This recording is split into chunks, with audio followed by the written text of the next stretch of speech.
Hi and welcome back to the Dead Ball area. This week we're going to take a look at Danny Cipriani's growing influence at Gloucester Rugby. Now, over the first two rounds of the Gallagher Premiership, two moments of sublime skill from Danny Cipriani have caught the imagination of the British rugby media and fans. The first was his long floated pass to Charlie Sharples, seen before the intro, and the second is his reactive pass to Woodward to free Matt Banahan and draw their derby game against Bath. Now, while both are great bits of headlining skill, the thing for me that actually makes Cipriani such an important cog in any team's game is his control and influence over the game plan. So we're going to look at his performance against Bath, see if we can highlight how much he brings to the Gloucester team and also focus on his decision-making process. Let's start with the opening sequence of possession for Gloucester. Bath receives a kick-off and then kick long, and Woodward gathers and returns the kick, setting up a ruck just inside the Bath half.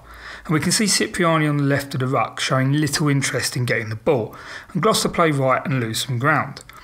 On the next phase we can see Cipriani starting to kick into gear. First he slides in to become the tail of the pod, offering himself as a backdoor option for the head of the pod, looking to come round and play the space. But they opt to punch it up and Cipriani slides out to become the first receiver. And then we see the first glimpse of the damage his attacking ability does to opposition defences. Gloucester have lost about 10 metres in total since the initial carry by Woodward. Now Cipriani knows the team needs to get forward momentum again, so if we mark the current gain line we can see his first motion is to square up outward and move towards it. We can also see that by taking those 2-3 steps forward he halts the advancing defensive line, allowing him to play flat to Hansen, getting Gloucester over this new gain line. We also see Cipriani's willingness to work hard as he comes in and joins the ruck. Now even if that is a little ineffective, it illustrates he's not shy to get involved. And off the next ruck, I think Gloucester take the wrong option, with Brady playing to Woodward when I think a short runner around the corner from blind might have been a better option, or for Woodward like Cipriani before him to square that defence and then play an inside ball to the same runners. And I think that would have perhaps stopped the Bath defensive line advancing so far forward as we see they do here. Regardless, it's great strength by Ackerman to make good of the situation, and Gloucester are back at the gain line and we can see Cipriani sliding back into that tail of the first pod, and this also allows him to create a link with the second unit further outside him. Gloucester play out the back and Cipriani attacks the line holding the defence again, and from these short ball and backdoor options he decides to play out the back to 12 Trees who's sliding. 12 Trees again attacks the line and this time links with Trinder. And it's an awkward pass from 12 Trees to Trinder and he has to twist to catch it on his hip, which sadly for Gloucester kills the momentum and that short ball option to Morgan. Again though, it's excellent work by Trinder to get back to the gain line, and Gloucester have now gone 6 phases but haven't managed to break the gain line. So, having lost ground and struggling to create go-forward momentum, Cipriani is faced with the choice of continuing to batter away against a defence that is now set in its rhythm, or switching it up and playing territory.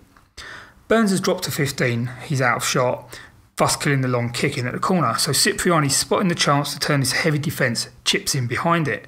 He comes through, regathers, and it's only a desperate tackle stopping him getting the ball away to Sharples. So on review, we've seen 6 phases with Cipriani actively involved in 5 of them. 4 of those interactions resulted in positive outcomes for Gloucester. And if we skip to the next section of play for Gloucester, we can see how influential as a game manager he is on Gloucester's tight play. Gloucester take the line out and set and drive, and if we watch Cipriani, highlighted, we can see he is constantly scanning and talking to 12 Trees. Communication is key with Cipriani, and as the ball comes back we can see Braley looks up and he's told to go short side by Cipriani, which he does. As play continues we can see Cipriani continually communicating with his forwards, telling them what he wants and where to set up. And again, watch how he calls Morgan and co out to create a carry pod. With his hand up, Morgan sees Cipriani's call and reacts. They come out, they set up and then they carry again. And then off the next with subsequent phase, 12 Trees carries, and then when it's held up they come back for the penalty.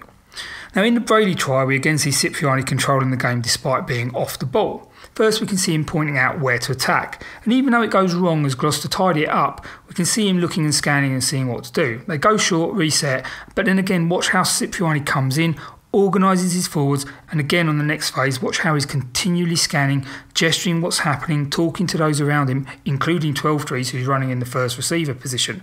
12 Trees carries and passes to Trinder who takes it into contact, and then placing it up in the air off the ground to Braley, he picks and snipes through, stretching for the line.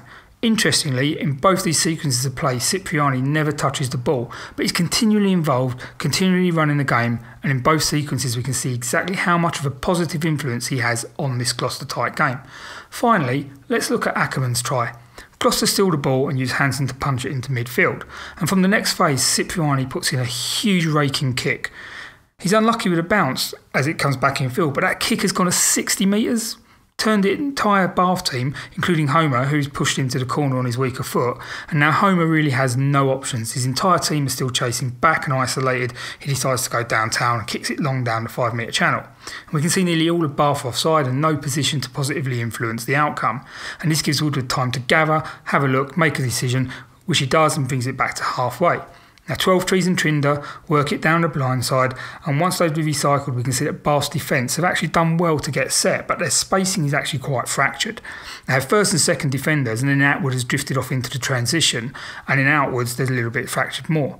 So Hansen carries into the first cluster knowing they'll bite and hopefully stretch this second grouping of defenders in, thus creating space. Again, this is just classic Cipriani on the next phase. His first movement is forward to hold the first defender, and then Ackerman and Slater pinch in on the next defender out, isolating him and giving Cipriani 2 options. Now, it would have been really easy for Cipriani to pass early to either Ackerman or Hansen and make that decision, allowing the defender to maybe jockey off and make the tackle.